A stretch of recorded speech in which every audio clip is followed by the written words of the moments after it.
Coucou tout le monde. Alors aujourd'hui on va parler d'un petit sujet que très peu de personnes ont envie d'aborder en fait, simplement parce que c'est chiant d'avoir à vérifier ce genre de choses. Je le sais parce que je suis la reine des flemmardes et que quand je prends soin de mes cheveux, j'ai pas envie de me prendre la tête avec des histoires de pH, des histoires de science entre guillemets. Je veux juste avoir à me lever et à aller faire mon shampoing, hydrater mes cheveux et être coiffée. Voilà, c'est les seules choses auxquelles j'ai envie de penser.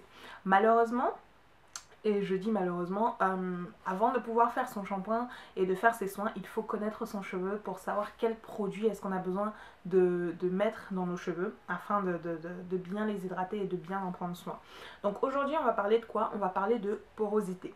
La porosité du cheveu. Alors, la porosité du cheveu, qu'est-ce que c'est? C'est simplement la capacité de vos cheveux à absorber l'hydratation.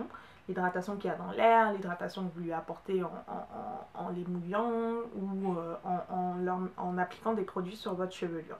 Donc pourquoi est-ce qu'on va parler porosité? Simplement parce que cette vidéo, je pense, sera très utile aux personnes qui m'envoient tout le temps des messages en me disant oui mais j'ai des cheveux extrêmement secs, je sais pas ce qui se passe avec mes cheveux, je comprends pas, etc. Je pense que cette vidéo va vous aider un petit peu à comprendre comment est-ce que l'hydratation fonctionne pour les cheveux de manière générale.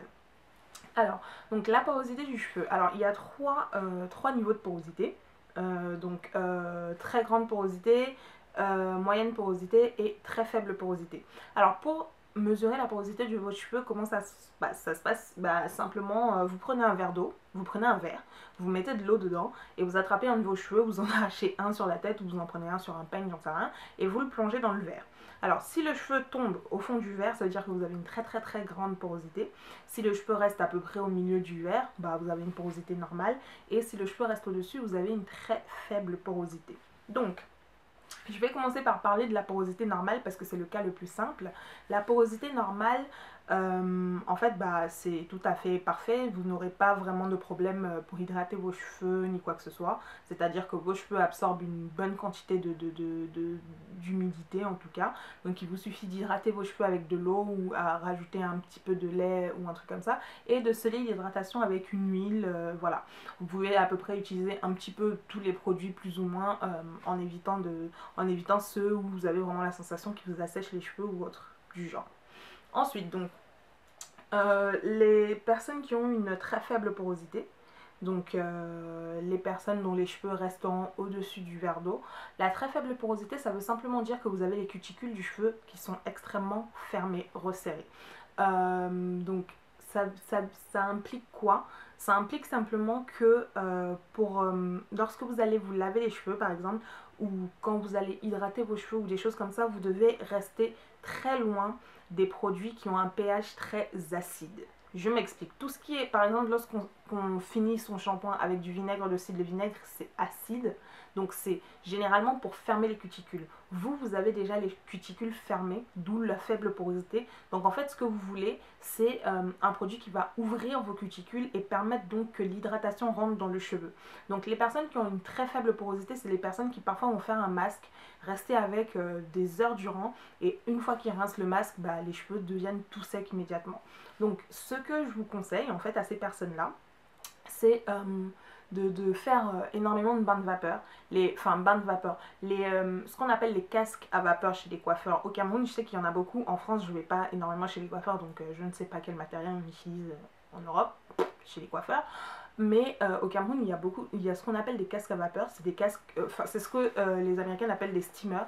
En fait, c'est des casques où vous rentrez et ça fonctionne avec de l'eau. Donc, c'est pas un casque normal et c'est supposé donc hydrater en profondeur le cheveu. Donc, vous, les steamers seront vos amis. Donc si vous avez les moyens d'investir dans un steamer, comme le Beautiful Steamer par exemple, que je rêve d'avoir ce casque, mais il n'est vendu qu'aux États-Unis. Il coûte 100 $ à peine, mais en ce moment, j'ai personne en fait qui part des États-Unis pour revenir, ou alors à chaque fois que j'ai quelqu'un qui part, j'ai pas les sous, donc je peux pas lui envoyer pour lui demander de m'en acheter un, bref, voilà. Donc si vous avez les moyens d'acheter un casque à vapeur, ce sera un de vos bons amis.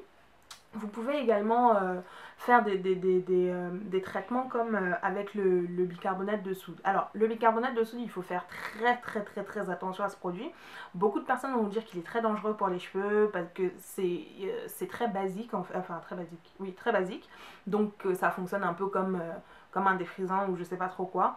Donc vous pouvez le faire, on va dire, une fois tous les 2 mois ou une fois tous les mois si vous vraiment vous en ressentez le besoin. En fait, ça va permettre d'ouvrir les cuticules de votre cheveu.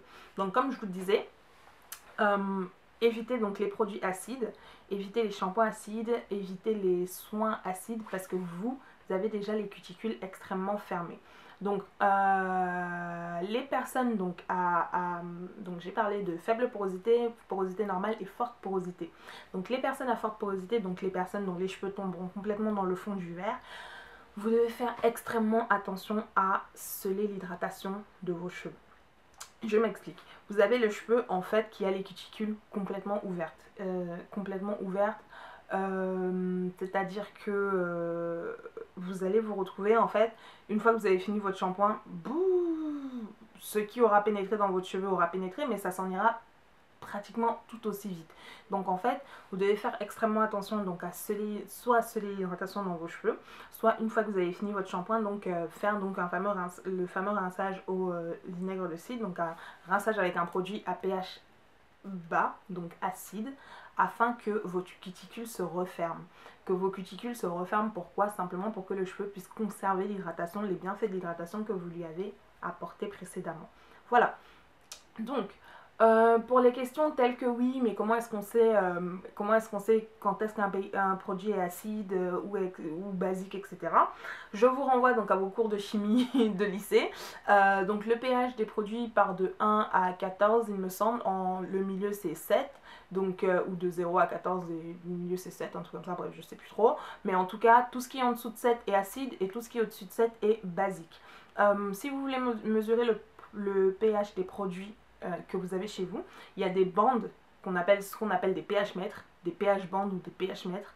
À l'époque où j'étais au lycée, on appelait ça des pH mètres, si je me trompe pas, ça remonte quand même assez loin, qui sont vendus donc chez Aromazone. Donc vous pouvez passer sur le site Aromazone, ils vendent des bandes de pH. Simplement, pourquoi est-ce qu'ils en vendent? Simplement parce que Aromazone vend beaucoup de produits pour les personnes qui fabriquent elles-mêmes leurs produits.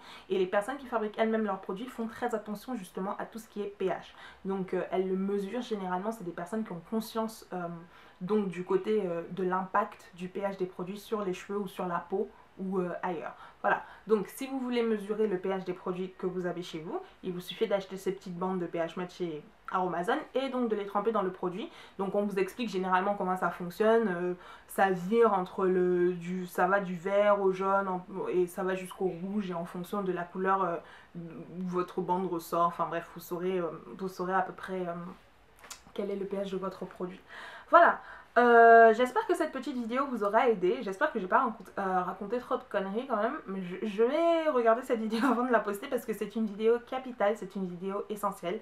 Ce sont des choses qu'on n'a pas vraiment envie de faire.